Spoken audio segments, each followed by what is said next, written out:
Welcome to Immediate Review, a special episode of Immediate Review, the special Irish midnight show we've been talking about, but it's not Irish. We just saw Rocky Horror Picture Show in Portland, Oregon, We just saw the Rocky Horror Picture Show. at Clinton Street Theater. So this theater is famous. It's been playing Rocky Horror consistently, like every week, every other week for 40 years. Every weekend, yeah, for the past 40 years. It's a pretty cool theater. They got super cool people there, and Yeah, the performance is normally great. Yeah, it is super late. We are super tired and had a blast doing this. This is gonna be a weird review, but we gotta do it. Fucking. Oh man. All right, so Dakota, I think at this point is our resident Rocky Horror expert. I've been to about, I think this was my 7th Rocky Horror show with a Shadowcast throughout Bend and Portland, but I'm sure you've had more. Plus, he's actually been in the Shadowcast. Yeah, I think I've been in more shows than I've seen, actually. But yeah, I've seen a bunch here. I've seen some in Washington. I performed as fucking Brad, Eddie, Magenta. Yeah, it's just, I don't know, Rocky Horror. It's a fucking legend. It is. It's a totally legendary movie. All right, so who wants to talk about the movie first? Well, I guess first off, what I'd like to say, God, I'm so fucking tired. We've been yelling callbacks, and we saw The Irishman today, and I'm exhausted. Okay, so first of all, I'd like to say this is not a bad movie. This is not a case of so bad it's good, or it's like The Room, or it's such a dumb movie, and that's why we all make fun of it. Some people think that. I don't think that. This is a legitimately great film. We saw it on film tonight, too. We were lucky enough to catch a film print, and it's fucking fantastic, and it's one of the greatest, if not the greatest, musical of all time. And it's definitely the best fucking cult film of all time and midnight show. I mean, it's been playing every weekend for 40 years. That's so impressive, no matter how you feel about Rocky. That's ridiculously impressive. And, I would like to just go ahead and state that. That's a misconception I think people have about Rocky, is that it's a bad film, and it's not. It's a great movie. If you think Rocky's a bad movie, go watch Rocky 2. No. But go watch Shock Treatment, which is the sequel to Rocky Horror Picture Show, and yeah, you'll die a little inside. Or not. You might be one of those people who likes it. I don't know. But I haven't seen it, but I've heard horror stories, and let's just say nobody's doing Shadowcast to that one.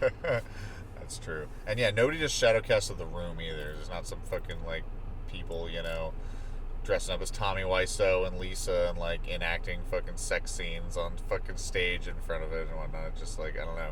Yeah, so sorry. No, go ahead. Well, I was just gonna say, I guess we didn't explain that. If you don't know, we saw it with a Shadowcast, which is basically people perform the movie while it's playing behind them. So it's both it's a hybrid play and a movie.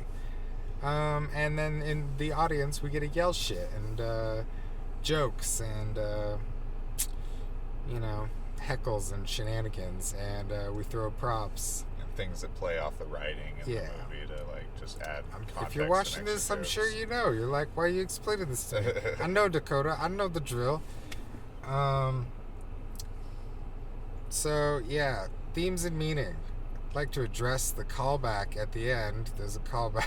It's I'm like a conspiracy theorist debunker or something. Alright, there's a callback at the end where people are like, what does this film lack? And it's meaning. No way. This film has fucking lots of meaning. Layers of meaning. I just like to quote Janet. The game has been disbanded. My mind has been expanded. Alright? The movie is about getting over being an uptight fucking square and opening up to fucking some different life experiences with crazy people who aren't like you. And that's what Rocky's all about. You go there and we're all fucking just fun and weird. And yelling shit at the screen. And I kind of said that with The Room. I was like, we don't normally like to talk in the movie theater. And so, the room in Rocky as a chance to just purge out and fucking, I don't know, talk in the movies for once. Yell at the screen. It's the purge of talking in movies. Just get it all out of your system. One experience. Nobody gets mad at you. Yeah. So, just to talk about the movie in general. This movie is genuinely excellent. At its core, I think most people can figure out that it's a parody on sci-fi horror parody, and the Frankenstein story. Primarily Frankenstein. It's like if Frankenstein was creating a monster for his own sexual pleasure. With like elements of other just like haunted house movies and stuff like that. Yeah. And one thing that I really like about the movie, that the like live shows kind of embolden, but that I don't really think gets talked about, or at least I don't really watch a whole lot of like Rocky Horror like meaning videos on YouTube, so maybe this does get talked about a lot. I'm not really sure, but Rocky Horror, it seems like the whole premise of it is to highlight the essential like gay and lesbian movement that was happening in theater throughout the like 70s and 80s. Yeah, and the writer Riff Raff, he basically just identifies as, I'm pretty sure, just like pansexual, like I don't know. He identifies as like nothing or something, but he's part of the LGBTQ community. Yeah. But you said it, man. It's an icon and a legend and a legacy. And I think that with that, it definitely gets ushered into the halls of essentially the most important musical I think to ever exist. There's a lot of like amazing musicals. It's a different way of celebrating it. Yeah. Besides just like Rent or something like that. It's kind of a, I don't know, I guess just a more rambunctious form of expression and celebration. Yeah. Yeah, and it's like it's very Portland too. Like Portland's motto is "Keep Portland Weird," and like all the experiences that you're gonna have at these shows are they're just totally weird and like awesome. And I don't know, just like doing little stuff like dressing up and whatnot. Like we got tons of compliments. I brought like a fucking little like plastic saxophone that actually plays notes. And I was like, using that as like the sound callbacks and whatnot, and like was playing the Time Warp like in the line and things like that. I don't know, you just like a sense of community is there, and you really get this like interwoven sense of community of like everybody here knows what this is about. And you're allowed to do and be what you want and stuff, and it encourages everybody to just loosen up and embrace themselves, no matter what. Oh, who they are. Yeah, don't dream it, be it. Yeah, man. I don't know. It's stupid. I know to be like pissed off about the callback, but man, the callback pisses me off because the movie has a lot of meaning, and people are like, it has no meaning. Fuck you, stupid movie. I'm like, this movie's amazing. I don't know. Oh, I'm so tired. Directing, I'm pretty sure Jim Sharman directed it. I could be really tired, but yeah, Jim Sharman directed the hell out of this movie.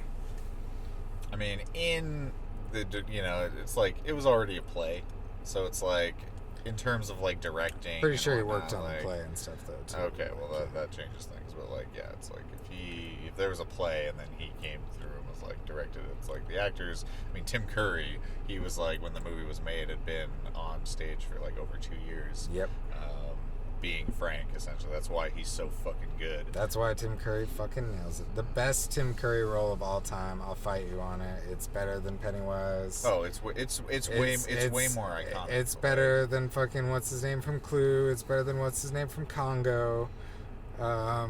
It's better than The Worst Witch. Yeah, Tim Curry as Frankenfurter. Incredible. The writing. All right, so the writing is amazing. It's a hilarious film, even without the callbacks. Actually, when I first started getting into Rocky, I didn't like the callbacks too much because I thought the movie was funny on its own. And I was just like, I think the movie's funnier than most of the callbacks people say. And while, to some extent, I still do believe that, there comes a point where you've seen the movie so many times, you got to do the callbacks. And I one day realized that and embraced it fully. But yeah, the script is witty as all shit and really hilarious. And I like how it kind of drops exposition kind of throughout that kind of threads the narrative, like that most people think is non-existent, but there kind of is something. You just gotta like piece it all together with like bits of exposition that's dropped in throughout. Yeah, and it's subtle too. It took me, I think, 4 or 5 times of watching it through to catch the line where Frank says, "Do you think that it was, Rocky's going through the same thing that Eddie did? Do you think it was wrong to split his brain between the two of them?" And like all of the story that is happening is explained, and you can get access to essentially everything that you need to, just by listening to the dialogue that the characters have back and forth, especially like Riff, Magenta, and Frank. And I guess a bit of Columbia as well. She has Columbia, like a big rant at the end that kind of explains some things. So, yeah. But yeah, I really do love this movie. I want to talk about, or I guess acting is next, but yeah, the cinematography. I want to talk about that because the cinematography is incredible in this movie. Oh, yeah. And it's interesting because watching like DVD copies and like Blu-ray copies on the big screen, they don't necessarily look as good. They're not terrible, but like when you get a chance to like watch it on film, like we got to watch it here, I honestly find myself watching the actual screen and enjoying like the movie itself more than I do every time. I'm so sorry, Clinton Street, but most of the time I'm looking at that gorgeous film print you guys have. Yeah, because it is amazingly gorgeous and the colors are just impeccable. Especially the reds. They just like pop every scene. Yeah, exactly. And there's a lot of shots that are, very stylistically done, like when Eddie shows up and is chased off camera by Frank. There's some like really cool fucking fog shots while he's like wielding the axe and is coming in to like chop and stuff. It's done very well for a 70s film. It's edited very like fast paced, honestly. I mean, it's kept audiences entertained for 40 years. It doesn't. There are plenty of sequences that don't really feel like a 70s film. Plus, it's really timeless, honestly. And with The Room, like when we're watching, when we go to see The Room and we tell somebody, like my aunt who we stay with in Portland, she has like no idea who Tommy Wiseau is and kind of thinks that we're weird for like going and like seeing him because I mean he's a freakazoid, he's a weirdo. Sorry, Tommy. But yeah, this everybody's movie, at least heard the legend. Everybody Rocky. knows about Rocky Horror. Like I've been making this costume, and like anytime that I would buy props, it'd be like, oh, like what are you doing that for? It's like, oh, I'm making a costume for Rocky Horror, and they're like, you didn't know that? Rocky, shut the fuck up. They're like, oh, Rocky Horror, awesome. Like everybody knows about it. It's famous, and a lot of people that you wouldn't expect have seen it.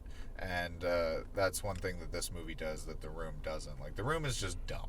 It really is. Like this movie is the reason callbacks exist, and the reason that it's been going on for this is the love of the movie, the meaning that it has, and like the symbolism that it holds in the gay community. Yeah, and the iconography as well. I mean, the costumes, the sets, the locations, the titles, their personal titles, the extravagantness of it too, like how like the costumes are revealed, and like when Frank like first appears and whatnot, and like Tim Curry just like busts out like one of the best songs in the movie, just like right as his introduction and whatnot. It's like I don't know, it's hard not to love this movie. You know what I mean? It's just incredibly well done, and that's the thing. It's one of those things that like you probably either haven't seen it and you hate it, or you have seen it and you're probably down with it. And You know? Especially live. I don't see anybody going to see a live Shadowcast and being like, "This is dumb." Yeah. Like it's impossible to not have fun. You get to yell at a movie theater. That alone, like people like it. Like, yeah.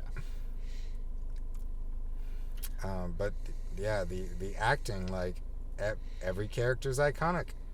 Like everyone has their favorite character they want to play in a Shadowcast or dress up as or fucking, get it on their lunchbox or fucking. But yeah, I mean, I don't know. I love how one thing I really like about the performances is when everybody sings, everybody like injects their character into the way they perform vocally. Like Magenta, like and Riff are both sing very creepily, and like Janet, every time she sings, she's like about to have an orgasm, and Brad is just like super dork when he sings. It's just like everybody's personality is incorporated beautifully with their singing voice. And that's one thing I hated about the stupid ass TV remake is everyone was like a perfect professional Broadway singer, and it just totally lost that character charm that's in every song. Fucking Rocky is the Sword of Damocles is a perfect example. He's horrible. Just like the Sword of Damocles is hanging over my head, and like I don't know. It's everyone loves it, but Well, I mean, he's only like a couple minutes old at that point. yeah. But I'm just saying like the singing is great, but it's also imperfect, and because it's like imperfect, it's even better than the quote unquote perfect singing that you may find in like a Broadway recording or like, a certain shitty remake. Yeah, or like High School like musical, like any type of the like singing where they just Oh yeah, I mean other like lip sync and fucking just paste whatever, like record it all in a studio. Yeah, well, and I got no problem with like professional high quality stuff on other things. I'm just comparing Rocky to Rocky. It's just like it's a horror sci-fi tribute. It's like it's got to have some flair. It can't be just fucking. Oh, it's got flair.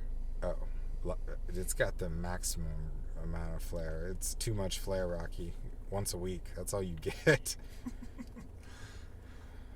All right, music. I think this is going to take up some time just in general, but yeah, the a lot of soundtracks are they're hard to do because you're intermixing music and like sound and tone and whatnot to convey certain emotions. I really love this soundtrack because it's all essentially done by like a band. Like you can tell there's like a 5 or 6 man band. Yeah, it's a rock album. It's like it's like rock gospel fucking just like awesome fucking songs. Like the songs are legendary. Everybody knows the Time Warp. Yeah, it's part of its timeless quality too that like, it decided to go with that genre and not I don't know. Can't think of any examples, but yeah, go on. And yeah, I always like when I hear these songs, just like I don't know, you can like hear the drums and like it's all done live, like analog fucking recording, and it sounds incredible, and all of these actors and the editing that brings it all together, just really makes the movie just super fun to watch. And a lot of musicals, like sometimes the music starts and you're just like and you're just like get on with it. Why do I have to listen to a fucking song right now? And the songs here, they feel like they have purpose, and you anticipate everyone. Yeah, there's lots of anticipation in this movie, and yeah, the music does a good job of it, and yeah, just the themes that it explores as well. We touched on that of just each individual character. There's a Nazi. There's like a jock fucking asshole guy, our regular good old fashioned slut. He's like white picket. They're like the white picket fence nuclear family. Yeah, who slowly like get corrupted and whatnot, and then like the characters in the house who are essentially like they're aliens, so they kind of get to have their own unique like level of personality. I honestly feel like Columbia is the most human out of all of them, because she I think Colombian Colombia is, honestly, now that I think about it. Yeah, because she has a relationship with Eddie, and it seems like Frank pulled her in and was like, ooh, and tries to like seduce her in some regard, because she was like, yeah, I fell for you, and then you threw me out for Eddie, and then she had a thing with Eddie. There's a lot of weird. I mean, sex is like a huge I guess like plot device in this. Like it does fuel the plot in like a lot of situations.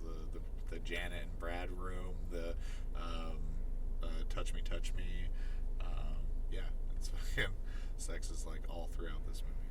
It's I think that's like one of the main themes as well. It's just like, I don't know, releasing of like guilt and anxiety that comes with like sexual freedom and empowerment. Well, this came out in the 70s too. It's like nowadays the shock factor has worn down on Rocky a lot, but like when it came out, it was like it was some shit at the time. Yeah. And I guarantee this rocked the foundation of some Christian households. No, yeah, and it became a huge hit. So yeah, I really love the editing in this movie. The editing is I don't know, they do some really creative things sometimes, like when Janet's doing her "if only the car hadn't broke down." I love how it cuts. Yeah, instead of showing just the full shot, it just cuts each time, and has some interesting dissolves. Yeah, well. They use like star wipes even, and like some editing that would never work in any other movie and works in this. Using the criminologist as basically the framing device, and just like him transitioning the sequences, and yeah, it's really fucking good. And I don't know, I love the ending. It's really powerful. Sometimes I get super emotional when I watch the ending, especially this one, because tonight, like, there's been rumors about Disney canceling Rocky and stuff, because they're done with Fox releases, and this theater hasn't posted any showings for next year, and a bunch of theaters have confirmed that Disney told them they can't show other Fox titles. And so we've been kind of worried that this is going to be our last year. And so tonight when I was watching, I was just like, fuck, like this could be it. Like, no, I'm going home. And yeah, it was kind of a somber experience at the end. And then, but after the show, he was like, we're taking applications starting at the end of next month. So I guess it's going on. They just haven't posted dates, or maybe they're just gonna say fuck Disney. Yeah, like keep it anonymous or whatever, and not post it, but continue to do the shows. Disney's watching this. Forget the last couple minutes. Oh, they aren't. Yeah, I don't think Disney gives a shit about a media review. But yeah, if anybody has any further information on that, please comment and let us know. As far as I know, Disney officially announced no more Fox movies in theaters, and Rocky's a Fox movie. And so I don't know if there's a compromise made or what, or if that was a rumor. But it doesn't just come from fanboys. I've heard this from theater owners online. But anyways, Rocky's the shit. The set design, it's very simple but effective. Like, the set design's cheap almost, but cheap in a good way. Like, they threw it together, but they threw it together so well that it became iconic. Like, really the only impressive set is the main chamber where they resurrect Rocky. And then even then, it's literally just like a room with a ramp and a catwalk, and it's just white. And they forgot to. It's pinkish, but they forgot to build a door, and that's why they burst in through the wall in that one scene, and then they just used that hole from then on. That's funny. Yeah. So. Yeah, like what are all the sets? There's like the bedroom. There's the church. So the movie starts with the iconic lip sequence, as That's not a location though. That's just a I sequence. it's still it is the beginning of the movie. That's where I'm starting. It starts with the lips, and then we're at the church. We're at the exterior shot of the church. We get the whole Denton thing. We go inside the church. We get Brad and Janet doing their song. I'm so tired. I can't remember. Why can't I remember? Damn it, Janet. Jesus. Um, and then we get the criminologists, and then we're in the car outside when they're driving in the rain. And then they arrive at the castle, which is a hotel now, and they're in the grounds of the castle. They walk inside. I'm pretty sure they filmed it on the inside of the castle too. And so they're in that lobby. Then they go into a big hall, which is the weirdest set design of them all. There's like black and white backwards Mona Lisas and a bunch of other. It's almost like aliens trying to blend in with the world. And like, this is what humans put up, right? And the art is just so random and weird. And then they get in the elevator. Then they go up to the resurrection chamber. Then after that, Brad and Janet are shown to their separate rooms. And which is the same room. Just lit differently. And then we've got Rocky's little chamber, the set. This is why it's more complex than the room as well. The room has like 2 sets. And then we've got Rocky's chamber, and where do they go from there? And then they have the dinner scene. We got that room and the little hallway where they run around and skirmish each other at. And then we've got the grand fucking ballroom at the end, or the stadium or whatever, for the floor show. The RKO stage. It opens it up though into the RKO. Then you get the pool. Then you get the behind the scenes thing, and then you get outside, and that's the Rocky Horror Picture Show. Yeah. And each set is incredibly unique, and they all look completely different. The elevator too, I feel like could be considered a set because it interconnects a couple of the different areas that they go to. I think the last thing that I really want to discuss with this is the comparisons that people make to the room, and like just the level of like complexity and callbacks from Rocky in comparison to the room. If you go to a Rocky Horror Show and you buy a prop bag, you're going to get a number of different things. There's toilet paper, rice, party hats, noise, like little blower machines, cards for salt, cards for pan. Yeah, toast. Did I say toast? Toast. Yeah, there's burnt toast. Yeah, there's like a bunch of stuff like that. And when you go to a show at the Room, you're gonna get plastic spoons.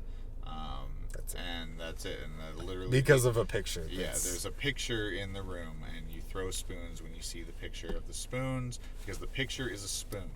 There's no other reason to throw spoons besides just there's a picture there.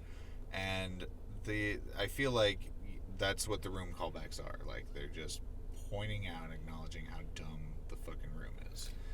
And Rocky Horror's callbacks and props and everything that you bring are meant to, they're like a love letter. They're different regionally too. Yeah. Like, I've worked with people who grew up in different parts of the US, and everybody has different callbacks, and